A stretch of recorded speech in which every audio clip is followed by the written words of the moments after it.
श्रोताओं नमस्कार। हमारे गांव-गांव जन जन तक जो विभाग पहुंचता है और जिसके माध्यम से सरकार अपनी योजनाएं हमारे दूर दराज के एरिया तक पहुंचाती हैं, वो है हमारा डाक विभाग।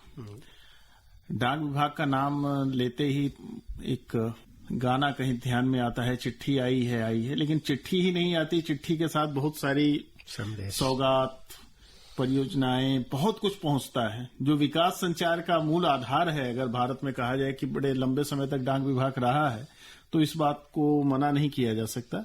और डाक विभाग की इन उपादेयताओं पर वर्तमान में क्या योजनाएं चल रही, इन सारे विषयों पर चर्चा करने के लिए आज हमारे साथ स्टूडियो में हैं गोरखपुर के senior superintendent of post Manish Kumar ji. Sir, आपका स्टूडियो में स्वागत है। धन्यवाद। और जैसे मैंने कहा कि पोस्टल डिपार्टमेंट का नाम लेते ही, डाक विभाग का नाम लेते ही वो जन जन तक संदेश पहुंचाने वाली एक छवि हमारे सामने उभरती है और विकास को भी जन जन तक पहुंचाना एक लक्ष्य है सरकार का। क्या योजनाएं आजकल आप लोग चला रहे हैं, सरकार की तरफ से चलाई जा रही है आपके विभाग के माध्यम से? मुख्य रूप से डाक विभाग में बहुत सारी योजनाएं हैं। पहले जो आपने एक चीज कहा कि डाक विभाग हर जन जन तक पहुंचता है, उसके बारे में मैं कहना चाहूंगा कि डाक विभाग ही भारत का एक ऐसा विभाग है जिसके कर्मचारी हर गली और हर मोहल्ले में प्रत्येक दिन भारत के वो भ्रमण करते हैं जी।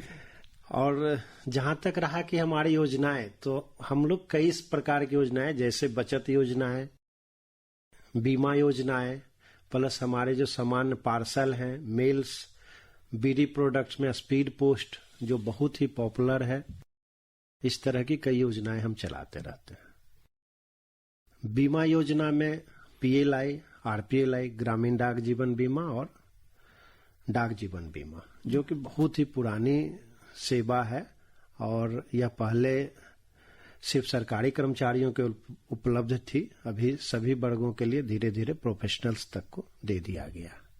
यानी सरकारी और निजी क्षेत्र दोनों के कर्मचारी अब लाभान्वित हो सकते हैं जी।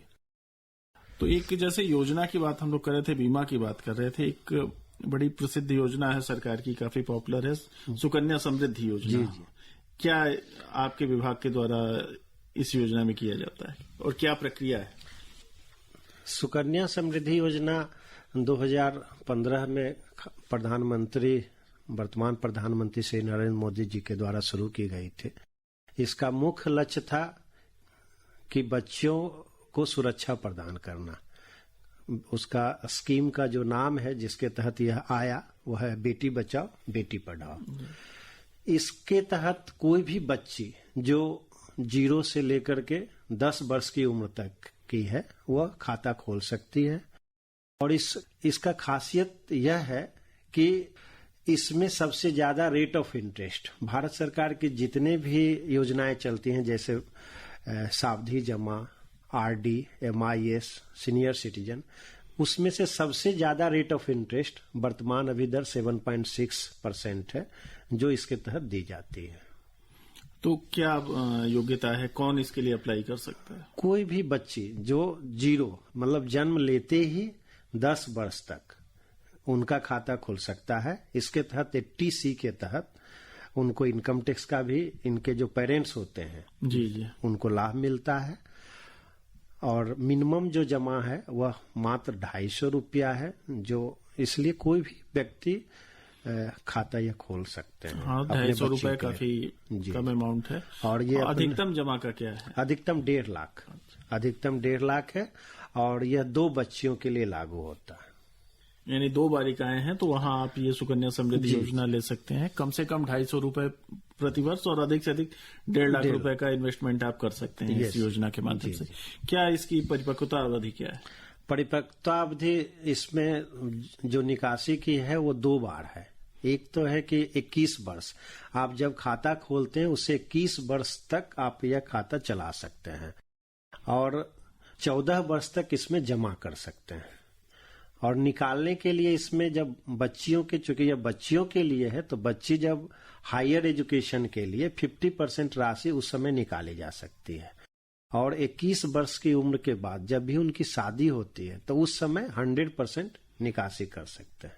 यानी 100% निकासी कम से कम 21 साल की उम्र के बाद आप उसमें कर सकते हैं। हाँ, 21 साल की उम्र के बाद शादी के पर्पज से। ऐसे समान मैच्योरिटी आपने जैसे 10 वर्ष के उम्र में खाता खोला तो 31 वर्ष में वो मैच्योर होगा। सामान्य मैच्योरिटी 31 वर्ष में हो सकती है। अच्छा, एक जैसे प्रोविडेंट फंड होता है, कर्मचारियों के लिए एक बहुत बड़ी सुरक्षा माना जाता है उसे, तो सरकारी क्षेत्र हो या निजी क्षेत्र हो, कर्मचारियों को किसी न किसी तरह से पीएफ की सुविधा मिलती है। सरकार ने एक योजना चलाई थी आम आदमी के लिए पीएफ की सुविधा उपलब्ध कराने के लिए, पीपीएफ की। जी जी। डाक विभाग में इसकी क्या सुविधा है? पीपीएफ एक बहुत ही अच्छी सुविधा है। अभी खास करके हम लोग गांव में सुकन्या और पीपीएफ के लिए विशेष अभियान चला करके पूरे यूपी में चल रही है यह योजना, और खास करके गोरखपुर में हम लोग हर ब्रांच स्तर पे, ग्राम स्तर पे इस पे पूरा फोकस किया जा रहा है। इसका मूल उद्देश्य यह है कि पीपीएफ बहुत ही अच्छी योजना है जिसमें उच्च इंटरेस्ट दर प्राप्त होता है, और यह बच्चे भी खोल सकते हैं, कोई भी माइनर भी खोल सकता है। उसके बिहाफ पे उनका गार्जियन का जो भी एड्रेस प्रूफ है, आधार और पैन देने से खुल जाएगा खाता।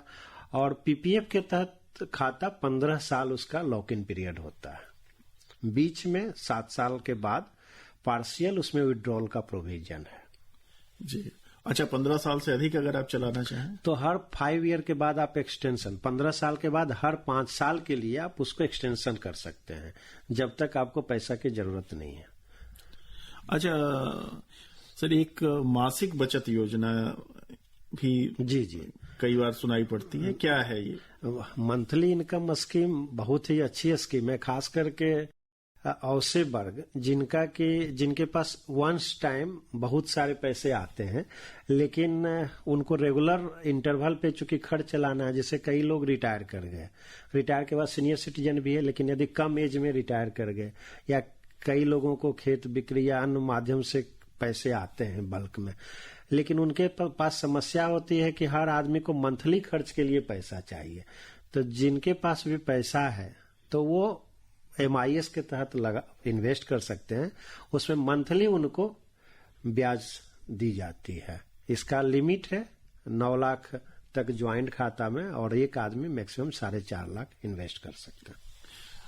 अच्छा सर, अब जैसे बात करते हैं बचत योजनाएं हो गई, बीमा हो गई, जो मूल कार्य है डाक विभाग का, लोगों तक संदेश पहुंचाना। आज जो बदलता हुआ परिवेश है हमारा, सब कुछ इलेक्ट्रॉनिक होता जा रहा है, उसमें आप डाक विभाग की भूमिका को कहां पा रहे हैं? डाक विभाग वर्तमान परिप्रेक्ष्य में, पहले हम लोग चिट्ठी लिखते थे, जब मैं भी छोटा था तो पत्र अपने रिश्तेदारों को पत्र ज्यादा लिखता था। अब ये चीजें धीरे धीरे ट्रेंड कम हो गई है, लेकिन इसका स्थान अब बिजनेस में ले लिया है। जैसे कि आप पॉलिसी करवाते हैं, पहले बीमा कम लोग करवाते थे, अब ज्यादा करवाते हैं, तो उनकी जो पॉलिसी है उनका वितरण मैं करता हूँ।